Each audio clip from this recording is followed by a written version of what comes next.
डेरिव्हेटिव्स of implicit functions हा point आपण पाहणार आहोत. डिफरन्शिएशन चॅप्टर आपण स्टार्ट केलेला आहे आणि डिफरन्शिएशन चॅप्टरमधील हा लॉगॅरिथमिक डिफरन्शिएशन नंतरचा हा पॉईंट आहे इम्प्लिसिट फंक्शन्स. तर हे इम्प्लिसिट फंक्शनमध्ये पहा बघा, y is equal to f of x और x is equal to g of y ह्या फॉर्ममधली फंक्शन्स आपण आत्तापर्यंत पाहिलेली आहेत बरं का.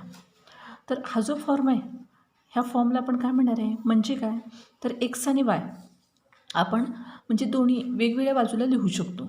वायची टर्म एका साईडला आणि एक्सची टर्म एका साईडला लिहू शकतो. ह्याला एक्सप्लिसिट फॉर्म असं म्हटलं जातं. पण समजा एक्स आणि वाय मिक्स असेल म्हणजे आपण y is equal to f x ह्या फॉर्ममध्ये फंक्शन आपल्याला लिहिता येणार नाही किंवा x is equal to g of y ह्या फॉर्ममध्ये फंक्शन आपल्याला लिहिता येणार नाही. म्हणजेच मिक्स असेल x raise to 4 plus x y cube plus y raise to 4 is equal to 3 हे एक असं एक्झाम्पल घेतले बघा मी. तर हे जे फंक्शन आहे हे फंक्शन कुठल्या फॉर्ममध्ये आहे तर इम्प्लिसिट फॉर्ममध्ये. ह्यामधून आपण एक्स इज इक्वल टू असं लिहिता येणार नाही किंवा y separate y is equal to पुढची राईटची टर्म सगळी एक्समध्ये लिहू शकत नाही. तर इथं कसं आहे मिक्स आहे. ह्या फॉर्मला आपण काय म्हणणार आहे इम्प्लिसिट फॉर्म असं म्हणणार आहोत. मग आता इम्प्लिसिट फॉर्मची आपल्याला काय करायची ही एक्झाम्पल्स पाहायचे आहेत. इम्प्लिसिट फॉर्म एक्झाम्पल पहा. Find dy by dx. Find dy by dx if x raised to 5 plus x into y cube plus x square y plus y raised to 4 is equal to 4. हे जे function आहे हे आपल्याला ओळखावं लागेल बरं का. कारण एक्झाममध्ये फाइंड dy बाय dx असेल किंवा डिफरन्शिएट दी फॉलोइंग फंक्शन असेल विथ रिस्पेक्ट टू एक्स. हे फंक्शन कुठल्या फॉर्ममध्ये आहे दिलेलं तर हे इम्प्लिसिट फॉर्ममध्ये आहे. एक्स आणि वाय मिक्स आहे सेपरेट करू शकत नाही. ह्या फॉर्मला आपण काय म्हणणार आहे इम्प्लिसिट फॉर्म असं म्हटले बघा. Given that x raise to 5 plus x into y cube plus x square y plus y raise to 4 is equal to 4. Differentiate with respect to x.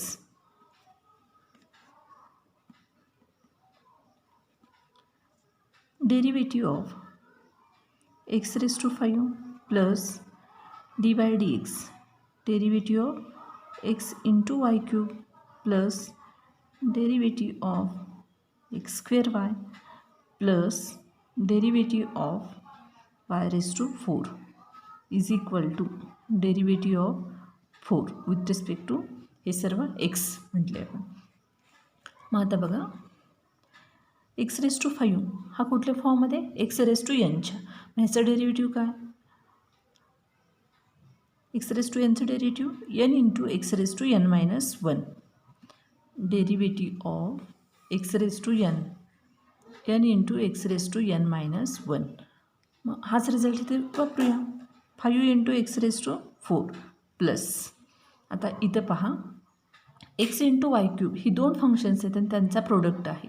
मग प्रोडक्ट रूल आपल्याला वापरावा लागेल. काय आहे प्रोडक्ट रूल पहा. Derivative of u into v डिफरन्शिएशनचा product rule. First function आहे तसं सेकंडचं डेरिव्हेटिव्ह प्लस सेकंड आहे तसा ठेवायचं आहे आणि फर्स्ट फंक्शनचं डेरिव्हेटिव्ह. हा रूल आपल्याला काय करावा लागेल इथं वापरावा लागेल. म्हणजे एक्स मी तसंच ठेवणार derivative of Y cube plus second function आहे तसं डेरिव्हेटिव्ह ऑफ एक्स प्लस. आता इथंही तसाच तोच रूल वापरावा लागेल बघा. एक्स इंटू वाय आहे ना x square into y x square तसंच ठेवायचं आहे derivative of y plus second function तसंच फर्स्टचं derivative x square derivative of x square plus y raise to 4चं डेरिव्हेटिव्ह बघा 4 वाय रेस टू 3. पण इथं थांबून चालणार नाही कारण हे विथ रिस्पेक्ट टू एक्सचं डिफरन्सिएशन आहे. त्यामुळं इथं एक्स असतं ना तर 4x³ लिहिलं असतं, पण वाय आहे, y differentiate with respect to x केला की परत ह्या फंक्शनचं डेरिव्हेटिव्ह घ्यावं लागतं, म्हणजे वायचं derivative of y is equal to 4 हा कॉन्स्टंट आहे, कॉन्स्टंटचं डेरिव्हेटिव्ह काय 0. आता बघा 5x⁴ plus x into y³ derivative काय 3y² इंटू, मी काय म्हटलं हे विथ रिस्पेक्ट टू एक्स असल्यामुळं आपल्याला काय करावं लागतं, परत ह्या f(x)चं डेरिव्हेटिव्ह घ्यावं लागतं. इथे एक्स असता तर 3x² लिहिलं असतं, पण इथं y³ आहे आणि विथ रिस्पेक्ट टू एक्स आहे, त्यामुळं परत ह्या वायचं derivative of y plus y³ into एक्सचं derivative with respect to x 1 plus x² into हे dy/dx आहे तसं येणार dy/dx plus y into x² derivative 2x plus 4y³ into dy/dx is equal to 0. आता हे डेरिव्हेटिव्ह घेतलेलं आहे बरं का आपण, पण आपल्याला काय फाइंड आउट करायचं आहे तर dy/dx काढायचं आहे. त्यामुळं काय केलं पाहिजे आपल्याला, लेफ्टला फक्त dy/dx राहिला पाहिजे. मग आपण 5x⁴ प्लस y³ ह्या टर्म एकत्र घेऊया प्लस 2xy. बघा मी काय केलं, dy/dxच्या ज्या टर्म्स आहेत त्या नंतर घेणार आहे, म्हणजे 2nd, 4th आणि 6th, 1st, 3rd आणि 5th हे टर्म मी एका ब्रॅकेटमध्ये लिहिल्या प्लस आता 2nd, 4th आणि 6th या टर्ममधून आपण काय करूया, ह्या टर्म्समधून dy/dx कॉमन घेऊया. काय राहील बघा 3xy² plus x² plus 4y³ into dy/dx. dy/dx मी कॉमन घेतला तर आपल्याला काय मिळालेलं आहे, हे म्हणजे ब्रॅकेटमध्ये आपण लिहिले राहिलेल्या टर्म्स. ठीक आहे, मग आता इथं एकच मिनिट, इथं 5x⁴ प्लस एक मिनिट 4y³ लिहिलं, ठीक आहे, इज इक्वल टू 0. देअरफॉर आता 3xy² plus x² plus 4y³ dy/dx is equal to, ही प्लसची टर्म आहे ना ती राईटला घेतली तर मायनस होणार, 5x⁴ plus 2xy plus y³. Therefore, dy/dx is equal to minus 5x⁴ plus 2xy plus y³ upon 3xy² plus x² plus 4y³.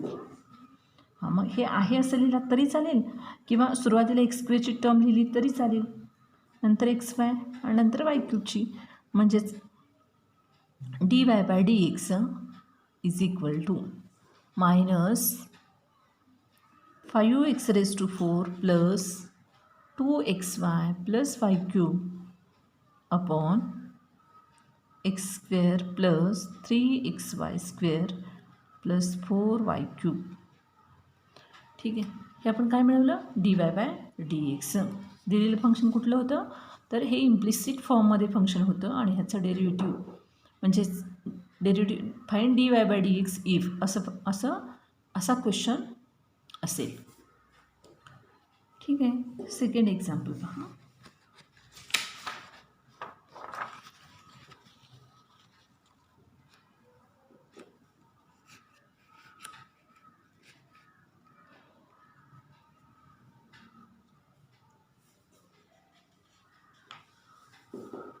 √x plus √y is equal to √a.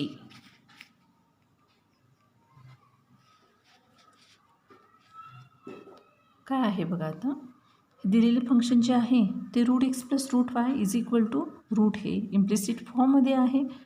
Given that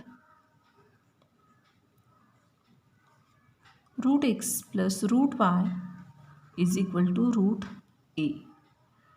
differentiate with respect to x,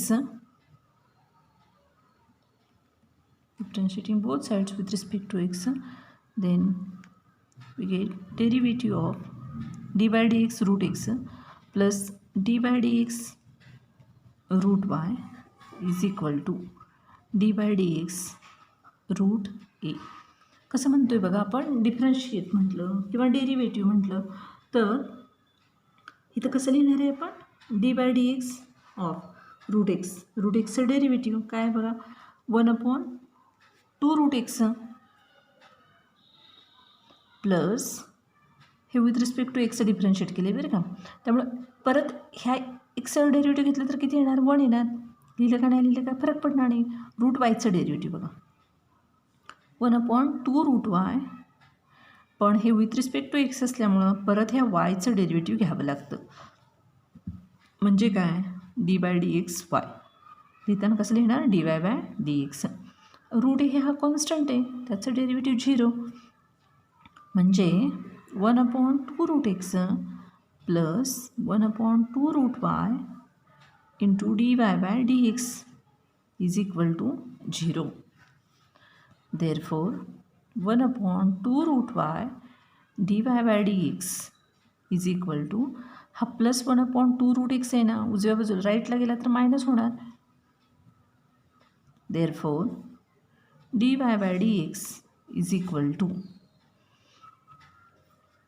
हा आता इथे into आहे, इकडे upon होणार. म्हणजे कसं लिहिणार बघा, minus 1/2 root x upon 1/2 root y. Therefore dy by dx is equal to minus 1/2 root x into 2 root y upon 1. कळत असेल तर हे डायरेक्ट इकडे नेलात तरी चालू शकतं. म्हणजे कसं, तर हे डिनॉमिनेटरमध्ये ह्या बाजूला न्यूमरेटरमध्ये येणार, हा डिनॉमिनेटर होईल, 2 कॅन्सल होणार आणि इथं उरणार आहे minus root y upon root x. म्हणजेच काय, minus square root of y upon x. D y by D x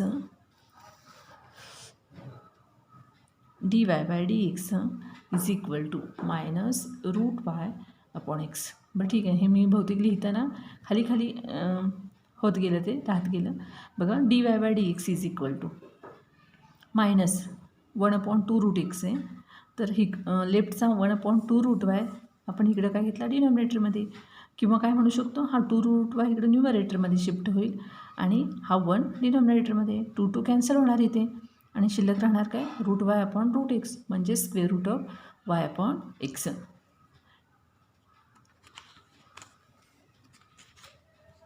पुढचे एक्झाम्पल पहा.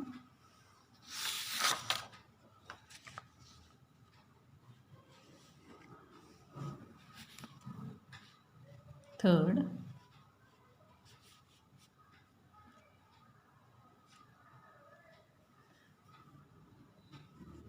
x root x plus y root y is equal to a into root a. Given that x root x plus y root y is equal to a into root a. Therefore function simplify करूया आपण. x raised to 1 म्हणजे इथं काय होणार आहे बघा, x raised to 1 into root x. म्हणजे काय म्हणणार, x raised to 1 into x raised to 1/2 काय होतं, x raised to 1 प्लस 1/2 म्हणजे काय राहणार आहे, हे x raised to 3/2 होणार. म्हणजेच आपण इथं काय करतो, तिरकस गुणाकार x raised to 2 plus 1 divided by 2, x raised to 3/2 plus y raised to 3/2 is equal to a raised to 3/2. ह्याच्यानंतर काय करूया आपण, डिफरन्शिएशन बघूया. Differentiate with respect to x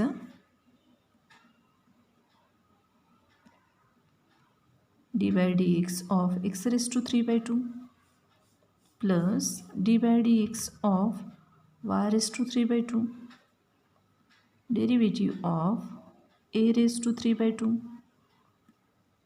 आता हे फंक्शन कुठल्या फॉर्ममध्ये आहे बघा, derivative of x raise to n into x raise to n minus 1 म्हणतो. हा रिझल्ट काय करायचा आहे आपल्याला इथं वापरायचा आहे. इथं काय मिळेल बघा, 3/2 into x raise to 3/2 minus 1 plus 3/2 into y raise to 3/2 minus 1 into हा वाय आहे ना, म्हणून ह्या वायचं परत काय केलं पाहिजे आपल्याला, डेरिव्हेटिव्ह घेतलं पाहिजे. Derivative of with respect to x असल्यामुळं वाय इज इक्वल टू हा ए रेज टू 3/2 कॉन्स्टंट आहे, 0 येणार त्याचं डेरिव्हेटिव्ह. म्हणजे 3/2 एक्स रेज टू काय राहणार बघा, हा 3 मायनस 2/2 डायरेक्ट करा हां, 1/2 येईल इथं प्लस 3/2 इंटू इथं डायरेक्ट लिहूया आपण 1/2 d y by D x is equal to 0. Therefore 3/2 into x raise to 1/2 plus 3/2 into y raise to 1/2 d y by D x. काय काढायचं आहे आपल्याला, तर डी वाय बाय डी एक्स फाइंड आउट करायचं आहे. ठीक आहे. Therefore 3/2 into y raise to 1/2 into d y by D x is equal to इथं काय मिळेल, मायनस प्लसची टर्म राईटला मायनस होणार, 3/2 into x raise to 1/2. Therefore d y by D x is equal to minus 3/2 x raise to 1/2 upon हे into इथं डिनॉमिनेटरमध्ये येणार 3/2 into y raise to 1/2.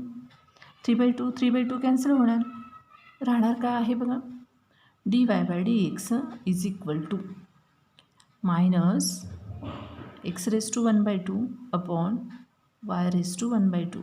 म्हणजेच d y by D x is equal to minus root x upon root y. म्हणजेच कसं लिहू शकतो आपण, root x upon root Y.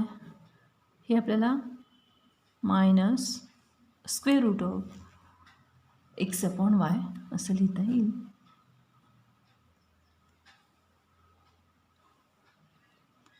ठीक आहे. ही एक्झाम्पल्स पहा आणि मी हे यूट्यूबला अपलोड करते आहे आणि सबस्क्राईब करा हा व्हिडिओ. थँक्यू.